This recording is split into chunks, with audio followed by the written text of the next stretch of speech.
Inti kita harus tahu bahwa Alkitab kita itu tidak turun dari langit dan juga tidak didiktekan oleh seorang malaikat, apalagi dihafalkan. Di dalam Efesus 2 ayat 19 sampai dengan 20 dikatakan, iman Kristen dibangun di atas dasar para rasul dan para nabi dengan Kristus Yesus sebagai batu penjurunya. Kemudian Roma 15 ayat 4, sebab segala sesuatu yang ditulis dahulu oleh para nabi telah ditulis untuk menjadi pelajaran bagi kita, supaya kita teguh berpegang pada pengharapan oleh ketekunan dan penghiburan dari tulisan suci atau dari kitab-kitab yang suci. 2 Timotius 3 ayat 16, segala tulisan atau grafe yang diilhamkan Allah memang bermanfaat untuk mengajar, untuk menyatakan kesalahan, untuk memperbaiki kelakuan, dan untuk mendidik orang dalam kebenaran. Jadi para nabi dan para rasul menuliskan Alkitab dengan cara diilhamkan atau diinspirasikan oleh Roh Allah. Kata yang dipakai adalah theopneustos, artinya dihembusi nafas Allah atau Roh Allah. Bagaimana caranya Allah berbicara kepada para nabi dan para rasul di dalam Alkitab kita? Hosea 12 ayat 10 mengatakan, aku berbicara kepada para nabi dan banyak kali memberi penglihatan dan memberi perumpamaan dengan perantaraan para nabi. I have also spoken by the prophets, aku telah berbicara melalui nabi-nabiku. And I have multiplied visions, dan aku memberikan banyak sekali penglihatan-penglihatan. And use similitudes by the ministry of the prophets, dan aku menggunakan persamaan hidup dengan pelayanan para nabi. Kemudian di dalam Mazmur 78 ayat 2 Tuhan berkata, aku mau membuka mulut mengatakan amsal, dan aku mau mengucapkan teka-teki dari zaman purbakala. Jadi Tuhan berbicara dengan menggunakan penglihatan. Di dalam penglihatan itu digunakan simbol-simbol dan juga persamaan hidup yang kita sebut dengan tipologi, dan Tuhan juga berbicara dalam perumpamaan atau teka-teki. Kebanyakan orang Kristen ketika ditanya apa itu Alkitab, mereka langsung menjawab firman Tuhan. Di dalam benak RT6 atau saudara muslim kita, ketika dikatakan firman Tuhan, itu artinya perkataan langsung yang keluar dari mulut Tuhan. Padahal penulisan Alkitab tidaklah demikian. Para nabi dan para rasul itu mengalami perjumpaan pribadi dengan Tuhan. Mereka mengalami pengalaman rohani, dan pengalaman inilah yang mereka tuliskan di dalam kitab-kitab. Jadi Alkitab merupakan kumpulan tulisan atau kumpulan kitab-kitab kesaksian para nabi di dalam perjanjian lama, dan kumpulan tulisan atau kumpulan kitab-kitab kesaksian para rasul di dalam perjanjian baru dengan Yesus Kristus sebagai batu penjurunya. Jadi Alkitab merupakan perpustakaan kecil atau mini library yang terdiri dari banyak buku, total hampir 66 buku, dan banyak penulis.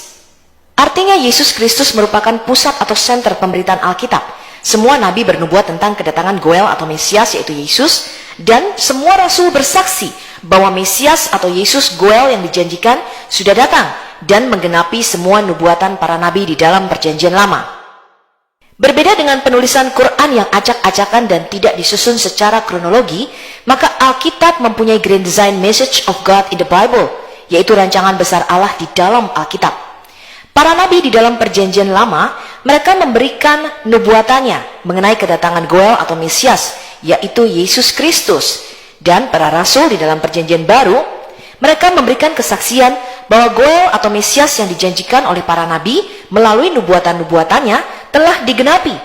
Ada sekitar 350 nubuatan mengenai kedatangan Yesus, dan semuanya digenapi di dalam satu pribadi, yaitu Yesus Kristus. Kata Bible di dalam Alkitab kita diambil dari bahasa Latin Biblia atau bahasa Yunani Biblion. Alkitab kita disebut juga dengan Ta Biblia Ta Hagia atau Holy Books, yaitu kitab yang suci, bukan bacaan atau Quran. Kata Biblia sendiri secara harafiah berarti kertas atau gulungan naskah yang kemudian digunakan sebagai kata yang umum untuk menyebut buku atau kitab. Bentuk singkat dari Biblos atau papirus Mesir yang kemungkinan berasal dari nama pelabuhan laut milik bangsa Venesia, yaitu Biblos atau Gebal, di mana papirus Mesir diekspor ke Yunani.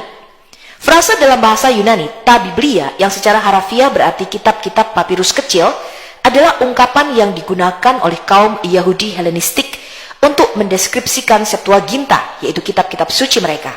Seperti yang Anda lihat di kiri itu namanya koran, Kompas, Tribun, Republika, dan lain-lain. Ini adalah koran, yaitu bacaan lembaran yang berisi informasi atau berita.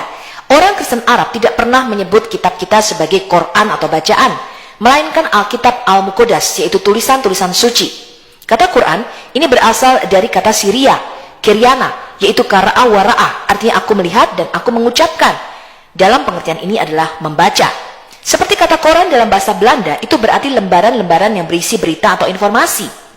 Quran tidak pernah disebut bacaan yang suci, melainkan disebut Furqan, pembeda, atau Quran Nur Karim, yaitu bacaan yang dibedakan dari bacaan lainnya. Sedangkan dalam bahasa Indonesia, kata Alkitab berasal dari bahasa Arab Alkitab, yang berarti kitab yang satu itu buku atau tulisan. Kata kitab tidak berarti buku. Kitab dari bahasa Semitik dan Ibrani katab, terdiri dari 3 huruf kaf, ta, ba, artinya tulisan atau menulis. Jadi katab ini berarti tulisan. Medianya bisa di mana saja, di dinding, di gua-gua, di batu, di papirus, di perkamen, di kain, di tulang, bisa di mana saja.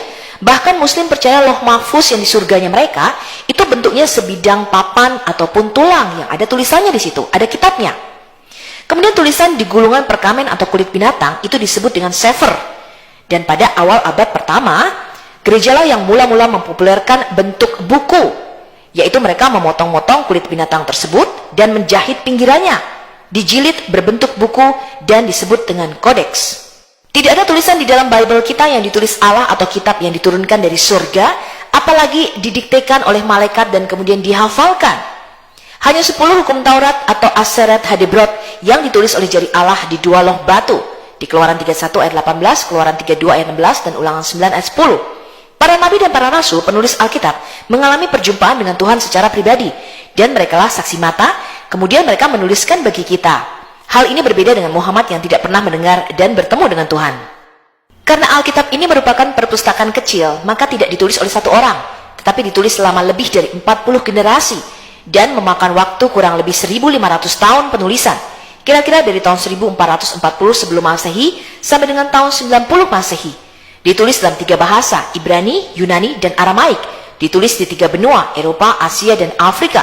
Juga ditulis di berbagai lokasi, ada yang di hutan, di penjara, di istana, di pengasingan, dan di rumah. Latar belakang penulisnya pun berbeda-beda, ada yang raja, petani, dokter, nelayan, pemungut pajak, sarjana, dan lain-lain. Juga ditulis dalam waktu yang berbeda-beda, dalam kondisi perang, damai, miskin, makmur, kebebasan, dan juga perbudakan.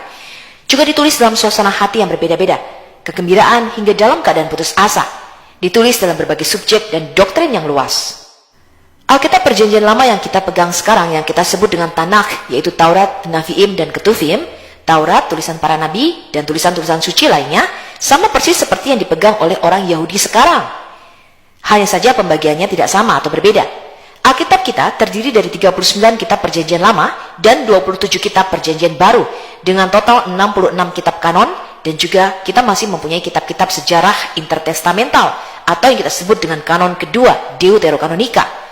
Pada abad ke-13, Stephen Langton membagi Alkitab ke dalam pasal-pasal atau bab, dilanjutkan oleh seorang tukang cetak Prancis bernama Robert Estienne pada abad ke-16 yang membaginya ke dalam ayat, dan ini membantu pembacaan Alkitab kita. Alkitab terdiri dari kira-kira 23.214 ayat di dalam Perjanjian Lama dan 7.957 ayat di dalam Perjanjian Baru. Jadi total seluruhnya ada 31.171 ayat di dalam Alkitab kita. Sampai jumpa pada bagian kedua, kita akan mempelajari